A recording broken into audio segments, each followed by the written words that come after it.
എല്ലാവർക്കും നമസ്കാരം. നമ്മളെല്ലാവരും കാത്തിരുന്ന ആ പ്രഖ്യാപനം വന്നിരിക്കുകയാണ്.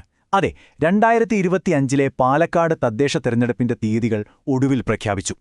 നമ്മുടെ നാടിന്റെ ഭരണം അടുത്തൊരു 5 വർഷത്തേക്ക് ആര് വേണമെന്ന് നമ്മൾ തീരുമാനിക്കുന്ന ആ വലിയ ദിവസങ്ങൾ. അതിനെപ്പറ്റിയുള്ള വിവരങ്ങളിലേക്ക് നമുക്ക് നേരെ കടക്കാമല്ലേ? അപ്പോൾ ആദ്യം തന്നെ ഇത് ഏതൊക്കെ തിരഞ്ഞെടുപ്പുകളാണ് നമുക്കൊന്ന് ഉറപ്പിക്കാം.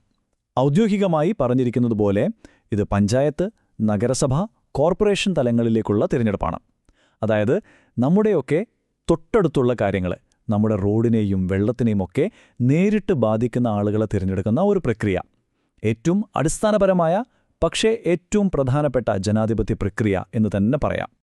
ഇനി ഏറ്റവും പ്രധാനപ്പെട്ട കാര്യം, നിങ്ങളുടെ ഫോണിലോ കലണ്ടറിലോ ഈ 2 തീയതികൾ ഇപ്പോൾ തന്നെ അങ്ങ് മാർക്ക് ചെയ്തോളൂ.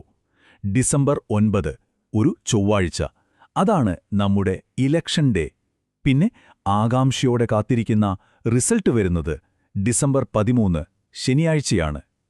ഈ 2 ദിവസങ്ങളിലാണ് പാലക്കാടിന്റെ അടുത്ത 5 വർഷം എങ്ങനെയായിരിക്കണമെന്ന് നമ്മൾ തീരുമാനിക്കാൻ പോകുന്നത്. ശരിക്കും നിർണായകമായ ദിവസങ്ങൾ. ഓക്കെ, അപ്പോൾ തീയതികളൊക്കെ നമുക്ക് കിട്ടി. പക്ഷേ ഇതൊരു സാധാരണ ഇലക്ഷൻ മാത്രമല്ല. ഇതിനൊരു വലിയ സംഭവമാക്കി മാറ്റുന്നത് എന്താണ്? അതിലേക്കാണ് നമ്മളിനി നോക്കാൻ പോകുന്നത്. അതെ, ഈ വാക്കുകൾ ശ്രദ്ധിക്കൂ. വരുന്ന 2025 ഡിസംബറിലെ തെരഞ്ഞെടുപ്പ് അതൊരു വല്ലാത്ത സംഭവമായിരിക്കും.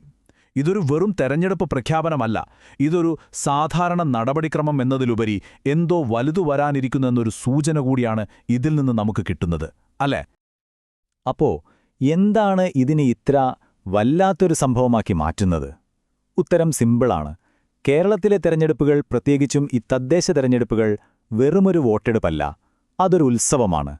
ലോകം മുഴുവൻ ശ്രദ്ധിക്കുന്ന ഒരു ജനാധിപത്യത്തിന്റെ ഉത്സവം. അപ്പോൾ ഈ ഒരു ഉത്സവത്തിന് പിന്നിലെ ചേരുവകൾ എന്തൊക്കെയാണെന്ന് നോക്കിയാലോ? ഒന്ന്, ജനങ്ങളുടെ വലിയ രീതിയിലുള്ള പങ്കാളിത്തം.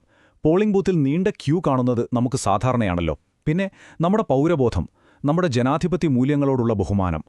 ലോകത്തിന്റെ ഏത് കോണിലാണെങ്കിലും വോട്ട് ചെയ്യാൻ വേണ്ടി നാട്ടിലെത്തുന്ന പ്രവാസികളെ വരെ നമ്മൾ കാണാറുണ്ട്. ഇതെല്ലാം കൂടിച്ചേരുമ്പോഴാണ് തിരഞ്ഞെടുപ്പ് ഒരു ആഘോഷമായി മാറുന്നത്. ഈ ഉത്സവത്തിന്റെയൊക്കെ കേന്ദ്രബിന്ദു ആരാണെന്ന് ചോദിച്ചാൽ ഒരൊറ്റ ഉത്തരമേ ഉള്ളൂ: വോട്ടർമാർ. അതെ, നമ്മൾ ഓരോരുത്തരും. അപ്പോൾ നമുക്ക് നമ്മുടെ പാലക്കാട്ടേക്ക് വരാം. പാലക്കാട്ടെ വോട്ടർമാരിലേക്ക് നമ്മുടെ ശ്രദ്ധയൊന്ന് കേന്ദ്രീകരിക്കാം. ഈ ഒരു സംഖ്യയിലേക്കൊന്ന് നോക്കൂ. 2,41,914. അതായത് 24 ലക്ഷത്തിലധികം വോട്ടർമാരാണ് നമ്മുടെ പാലക്കാട് ജില്ലയിലുള്ളത്. ഒന്ന് ഓർത്തു നോക്കൂ, ഇത്രയും വലിയൊരു ജനവിഭാഗമാണ് ഈ ജനാധിപത്യ ഉത്സവത്തിന്റെ ഭാഗമാകുന്നത്. ഇതിന്റെ എല്ലാം യഥാർത്ഥ ഊർജ്ജമെന്ന് പറയുന്നത് ഈ വോട്ടർമാർ തന്നെയാണ്. അപ്പോ തീയതികൾ നമ്മുടെ മുന്നിലുണ്ട്, കളമൊരുങ്ങി. ഇനി ഏറ്റവും നിർണായകമായ ഒരു ചോദ്യം മാത്രം ബാക്കിയുണ്ട്. പാലക്കാട് ഈ ഉത്സവത്തിന് തയ്യാറാണോ? ഈ ചോദ്യം മറ്റാരോടുമല്ല, നമ്മൾ ഓരോരുത്തരോടുമാണ്. നമ്മുടെ നാടിന്റെ ഭാവി നിർണയിക്കാൻ, ആ ജനാധിപത്യ ഉത്സവത്തിൽ പങ്കുചേരാൻ നമ്മൾ തയ്യാറാണോ? ഉത്തരം പറയേണ്ടത് നമ്മുടെ ഓരോ വോട്ടുകളായിരിക്കും.